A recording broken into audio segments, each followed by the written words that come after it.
Good afternoon and welcome to the latest edition of Lunchtime Learnings. I'm delighted that Georgina Patey, who is a partner agent with Avocado Property, is my latest guest. So thank you so much for joining me, especially as it is half term as well. And I know you've got two youngsters who would much rather be with their mum.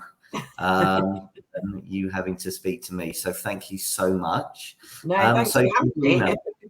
Absolute pleasure.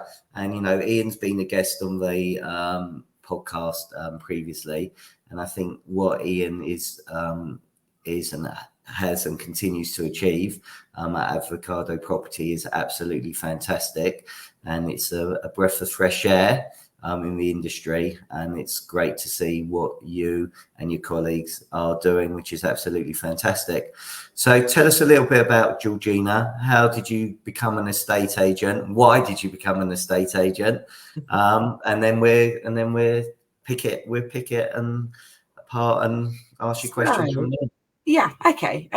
So I got into the industry while I was still actually at college, and I was studying health and social care. And the reason was because I didn't have a clue what I wanted to do. I knew I wanted to be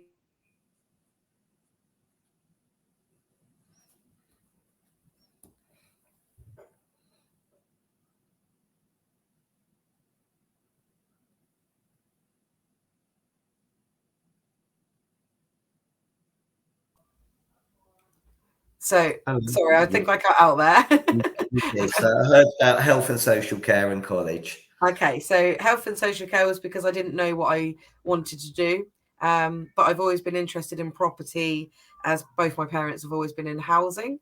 So I think it's almost in the blood, as they say. And so I did a part-time role just starting on a Saturday, was my first role, which then went full-time during the summer holidays while I was on the break with college. And then I fell into lettings, which is what quite a few people do. I originally wanted to do the sales side of things, but then actually I really did enjoy lettings and building up my career on that side of things, where it's so fast paced. And you can build up a relationship with landlords. That's the side of lettings that I really did enjoy. But now doing the sales side of things, I really enjoy that you're actually helping somebody find their dream home. So I like that I've done sort of both aspects of it. So my career, it was 13 years before I started with Avocado. So now 14 years. I don't want to give away my age too much. Lots of experience under my belt doing both sides as well. So and my favorite thing is, as I say, building up relationships with the clients. And the best bit about the job is nosing around people's houses, I have to say. That's the bit I really do enjoy, and it always gives me inspiration for my own property and also for other properties that I'm trying to sell. So yeah, I really enjoy that aspect. Yeah, actually, that's what people ask me, do you miss being in agency? Because I haven't been doing it for 10 years. I've been consulting for 10 years. And I say, actually, the one thing I do miss is a relationship with the sellers and the landlords and the tenants and the buyers, and getting to know them and building that client for life. I definitely miss that. And actually, you're right. Going into properties, I found fascinating, and it's really interesting, how people look after, treat their properties as well. So I miss that. But let's talk about building relationships. And I think you're spot on, and getting a client for life. And I think it's really, really important. So, how do you do that? How do you build a relationship? How do you build a rapport with your potential sellers or your potential landlords or your tenants and buyers? So, in terms of sellers, I think it's really important to just be completely honest and open. Where I've been in employed roles before, you're kind of under the thumb of what your employer wants you to do, and you're restricted in how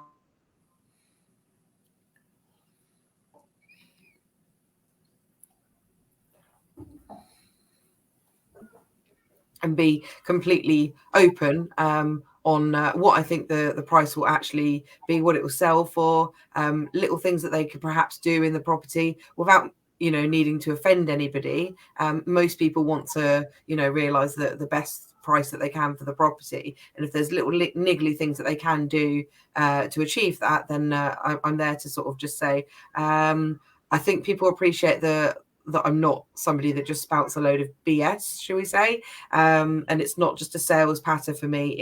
It's about nurturing people through their journey, from the day one all the way through to completion, and they know that they're going to be able to contact me out of hours. It's not just office hours that I'm available, and that really is one of my key selling points, that people decide to go with me, because they know that they'll reach me at 9 o'clock at night, after they've finished work, and when these sort of questions pop up, they can just WhatsApp me and they'll get a response from me straight away. So that's the sort of the main thing. With buyers, they also get the same level of service, because obviously they only deal with me as well. A lot of the work is actually WhatsApp. So I put buyers and sellers that each have their own WhatsApp group. So everybody is able to ask a question and communicate really easily.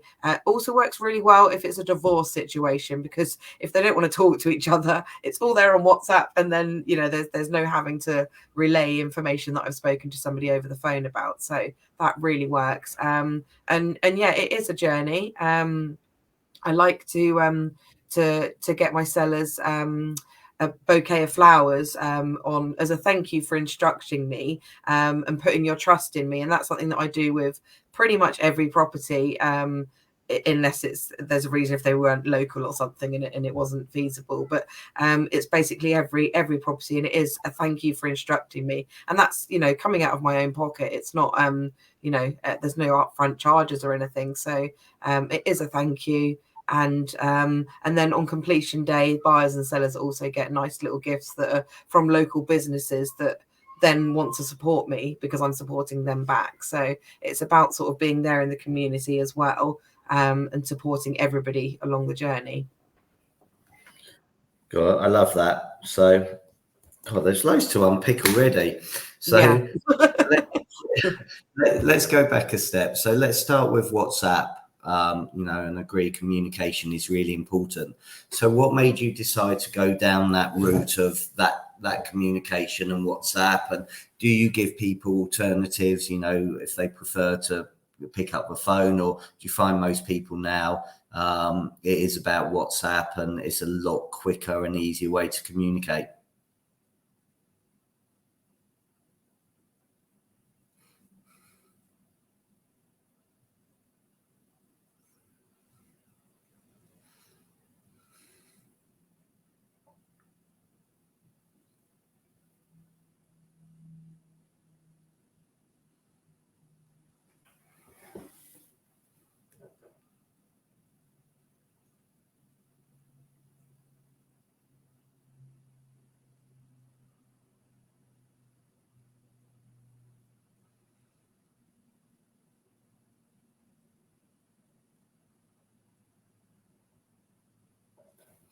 So we've just got a few technical issues. So hopefully Georgina will be back very soon, and then we can answer the question about WhatsApp and how that's working.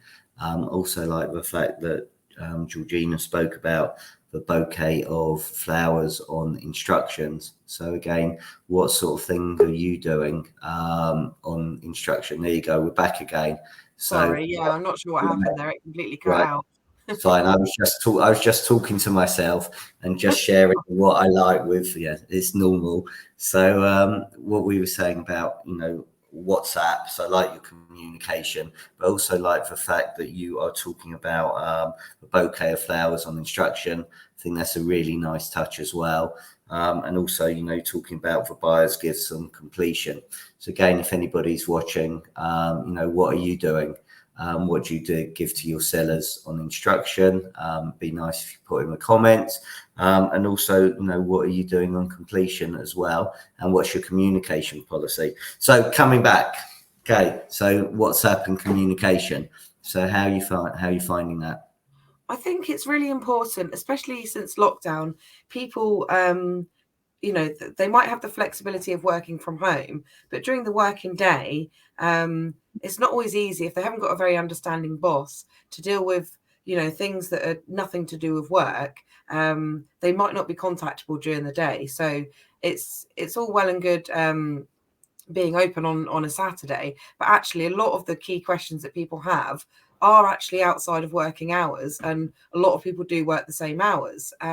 So being available in the evenings it's a no-brainer for me, that I am available for them. I think it's different because being self-employed, I don't work the full office hours, so that's why I am reachable over more hours. If I was doing, if my office hours were sort of 9 till 6, would I still want to be working in the evening? Well, probably not. But it's giving the client the best level of service. So that's where I am able to offer that. Because obviously everybody's got to have a break at some point. I have 2 children, so I don't ever get a break. But if for people who also have children, they want to put their children to bed and have an actual conversation at a time when they can, we WhatsApp each other and I'll say, right, I'll give you a call in 20 minutes. And that could be at 9:30 at night. A lot of people are surprised if they want to book an evaluation with me, they're surprised that I will come back to them at the time when they actually ask for it, rather than having to wait until the next day to speak to somebody. And they really appreciate that. And it just shows how easy it is to communicate with me at all times, basically. At 11 o'clock at night, my phone goes on to do not disturb mode, though. So until 11 till 7, you can't reach me. And quite frankly, it can't be that urgent. You need to get hold of me at that time. So that's my...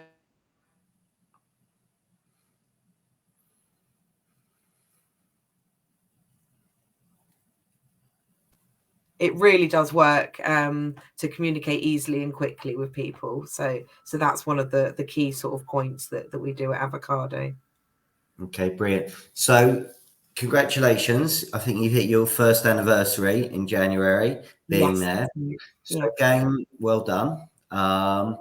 So for me, starting a new journey, going self-employed, scary, exciting, wondering how I'm going to come up with instructions. So for people that are watching this, that are maybe thinking about taking the plunge, or actually people who are working in the industry, and are saying there's a shortage of properties at the moment, what advice can you give them as to how should they be going out there and winning new business?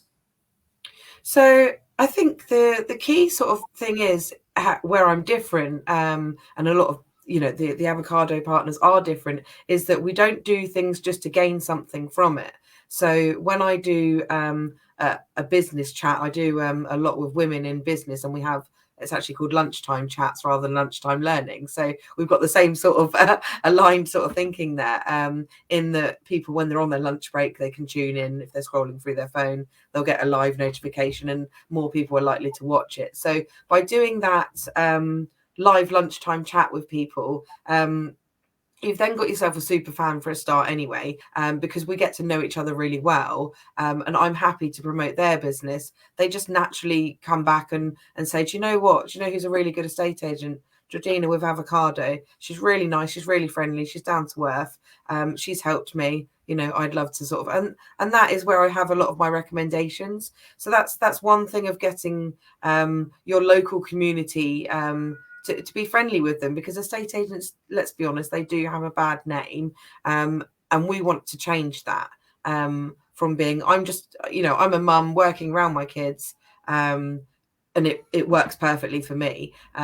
So being able to just be open and honest, and people to see that is something completely different, and people are just, they'd rather deal with me than some kid in a suit who's never brought or sold a house. It's a different type of experience that we're able to offer in that respect. So that's one aspect of it. Being available obviously is a key selling point. We also use video and social media properly, so we do adverts in the proper way, rather than just asking people for evaluation. We make sure that we're putting out useful information for people, so it might be on top tips on how to stay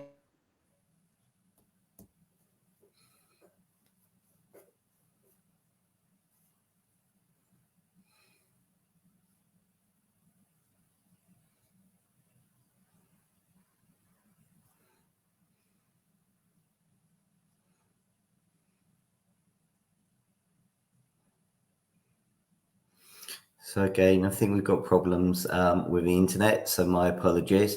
So Georgina was saying there about putting out useful content on the game, helping sellers.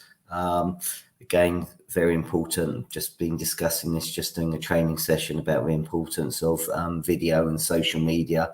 And again, would you prefer to be on the phone for an hour making 10 calls, or would you prefer to reach 10,000 people? So for me, video is really, really important, getting your message out there. And as well, I love that, obviously I'm doing lunchtime learnings, and I've been doing it now for, I think, over a year, maybe a couple of years. But that live lunchtime chats, having that live lunchtime chats with your community is another great way of getting in front of people. Just on that, Georgina, how do you choose which people in the community that you want to do the live lunchtime chat? And is it predominantly, you mentioned women, is it predominantly women you're doing the live chats with? Yeah, personally it is, because obviously I'm a woman, but it's also about celebrating women in business. So because I'm a local business owner, that's where I wanted to support other women. I actually set up a Facebook group called Berkshire Business Beauties, and it's nothing to do with avocado. It's somewhere where people can just share their businesses and ask for advice and support if they want to. So that group was sort of set up as a way to support each other. So a few of the ladies that I've never met before have come on. And there's been a few. So there's been one lady who was an interior designer, and she was focusing our chat on how to get the best out of selling your house and how to stage. And I think people found that really useful. Other ones, I've had an artist, I've had a mummy minder, which is somebody who does a postnatal doula. So it's all things that people, my target audience, are actually going to be interested in. Lots of people have kids needing to upsize and things. So there's method to the madness. But it could be any local business. It doesn't necessarily need to be to do with the industry that we're in. But they've proved very successful. And when the business person then shares the video, it's then reaching so many different people that you perhaps wouldn't have been able to reach before. So by giving up that sort of hour of my time, generally I will naturally get something back from it, whether it be a super fan or whether it be somebody that's going to recommend me, or actually a valuation out of it, which I've had a few times as well. Brilliant. Absolutely love that. So I know before we got cut off, we were talking about video. You were talking about useful content. So what useful content are you putting out there? Which again, I love what you're doing, because you're adding value. And for me, it is all about adding value, you being different to your competition. And you're doing that. So, and welcome, Mr. Macbeth. Thank you. Nice to see you on here. No pressure now, Georgina. No pressure with Ian. No, I mean, Ian and Mike, their vision is just that good.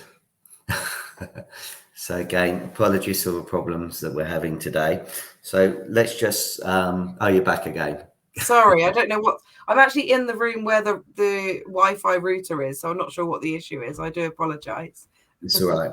It's all right. It's normally me. So people are used to it. So you're absolutely fine. Okay. So so coming back with the content that you're picking, that you're sending out there, and you're adding value and you're making a difference. Yeah, it's definitely the storm. Sorry. Oh, is it gonna get okay? No. So yeah, it's about giving people something for nothing is how I like to see it. You're giving them free advice. You're giving them an insight into something that estate agents don't normally give that information up. They like to use special jargon words that the average Joe buyer and seller doesn't really understand. So by breaking it down, speaking to people, I always say sellers rather than vendors. And a few years, it took me a long time to realize people don't want to be called vendors, because that's what people with a law degree call it. It's about calling them just sellers, because that's what they are. So it's also about giving them something that other people can't. So the latest mortgage rates, tips on how to stage your home again, and also a local market update. One that I've done recently was to walk around in my local patch, as it's called, and just literally walk down the street and just talk about how I'm finding the local market and give people tips. And that's been very well received, and shared multiple times. People tag in their friends who are obviously looking to sell. I don't know, but I don't go and then poach them. It's just their free information for people to just look at and get value from, hopefully. And how do you find doing it consistently? Because that's where a lot of agents struggle. You know, they come up with a great idea. Yeah, let's go and do a market report. They do it once and that's it, because they don't get the instant gratification or hits that they want. So consistency, my favorite C word, is really, really important. So how do you manage that consistency, and do you schedule it in your diary, particular days that you know that it's going to be done?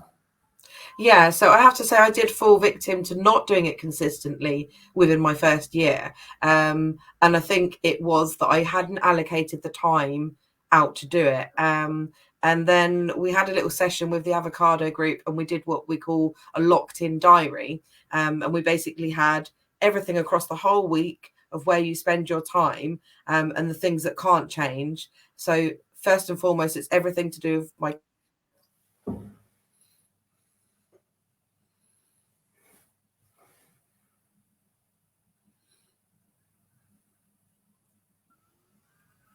Am I back? All right. So your sales progression, you've got your, allocated time to do viewings, whether there's a block on the weekend or, certain times in the evening. It's however you fit it in. And once a month, it's always there in my locked in diary. And moving forward, I allocate the time to film it and then edit it together. And then it goes out, within a couple of days. And then you've got it to use for the whole month. You can share it into Facebook groups. You can send it on to somebody that's booking a valuation with you, so they can see what you're about and the information that you're providing. Okay, brilliant. So I know Ian, has just written Great Ladies in Business Lunch Chat with local business owners, which we've already discussed, which is obviously working very, very well for you.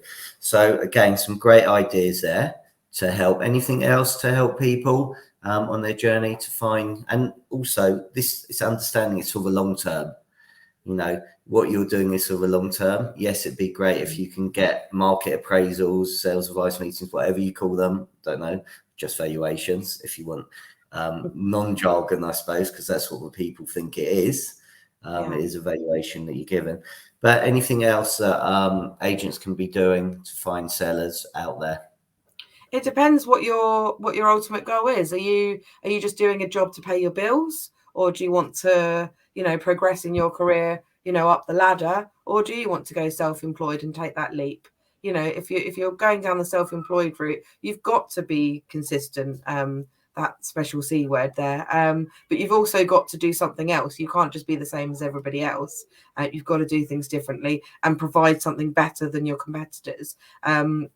Quite frankly, I don't really feel like there is much competition because I'm offering something that's very different in terms of the added video marketing and being contactable outside of hours. No other agent is doing that locally that I'm aware of at the moment. So it does set me apart. I like to shout about that as much as I can without boasting and being cocky. It's about letting people know who I'm about and why they should come to me effectively. So for people that are wondering, they're sat in an employed role, should I make the leap of self-employed? It depends how far you want to go in your career. Do you want to, retire with a gold watch, having made probably almost millions for somebody else when you could actually be doing that yourself? It's a shift in mindset. I think that people sort of need to overcome if that's what they want to do. Okay, so you touch on mindset. How do you develop a growth mindset then, or a dynamic mindset rather than this fixed mindset? Because at times I'm sure you're going to have challenges where you're wondering, oh my good God, you don't have good days, which is the same in life. Which is the same in life anyway. How do you deal with that mindset How do you overcome those hurdles, those objections that you may get day in, day out? So yeah, it's easy to take it personally when somebody decides to list their property with somebody else. And in actual fact, the way I got through that almost mental block that I had after a couple of months of starting with Avocado, it was going really great at the start, and then I had a bit of a time when I lost. I don't like the word lost, but people chose to put their properties on with somebody else. The reason that they gave it was almost disheartening, because they said, "Oh, we absolutely love you, but we're going with somebody that's more established." And I think it was the brand hadn't quite developed enough. And obviously my job was to put, for them to put their trust in me, which, comes naturally with brand recognition, being out there, giving the advice that people want. So the mindset originally was sort of like, oh, how can I overcome this? And then you realize that it's not actually a personal thing, and you're not going to get on well with everybody. Not everyone's going to gel well with everybody. And when you're the sole contact from, valuation all the way through to completion, you've got to get on really well with them. If you've got a valuer sat in a living room and it's not actually going to be them that the person deals with, it's an easier choice almost, because they don't need to worry about building up a bond. Whereas what I'm offering is something different, because I'm the sole contact from start to finish. So it's actually more of a leap of faith to choose to use me than somebody that's, where you're going to be passed to different departments and it's a well-known brand. Because obviously the corporate side of things, they're successful for a reason. They do, like, obviously it's about volume, whereas for me, I don't want loads of houses on the market at one time, because I wouldn't be able to give the best service that I can give. So I literally take on a few at a time, and that's all. If I'm at capacity, then that's it. I don't take on any more. So that's the sort of difference in mindset, that you can't please everybody is where I sort of overcame that hurdle. Okay. And what about you and self-development? What do you listen to? Any good books you've read recently? Any good podcasts? Obviously, apart from your lunchtime chats, which I'm now going to try and there's a great group on Facebook which is called Women in Estate Agency, and it was set up by Claire Hughes and Liana. I'm trying to think of her surname. It's right there in my mind. But they set up the group. Sorry? Liana Looking Brown. That's it. Yeah, that's it. Yeah.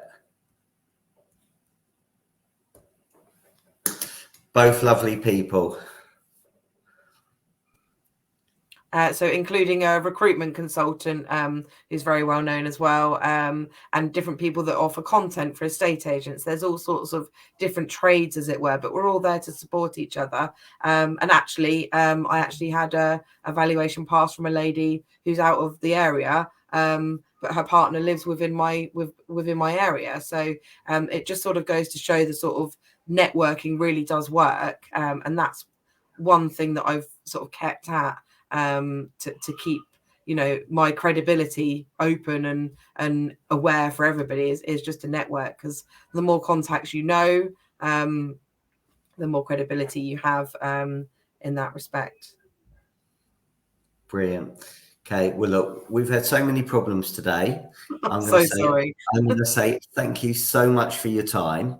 I think you've shared so much gold there for anybody, whether they're starting in agency, whether they want to go down the self-employed model. I love that live lunchtime chats that you're doing with your local community, which is great. I love the flowers that you're giving out in instructions. I love the community stuff that you're doing in your videos. For me, I can see Avocado and what Michael and Ian are doing is absolutely great. And you're right, it's about making a difference and adding value. And I can see that's exactly what you're doing. So I can hear your kids as well. Sorry. So I'm gonna let you go, but thank you so much for your time. I'm incredibly grateful, and you go and enjoy your half term.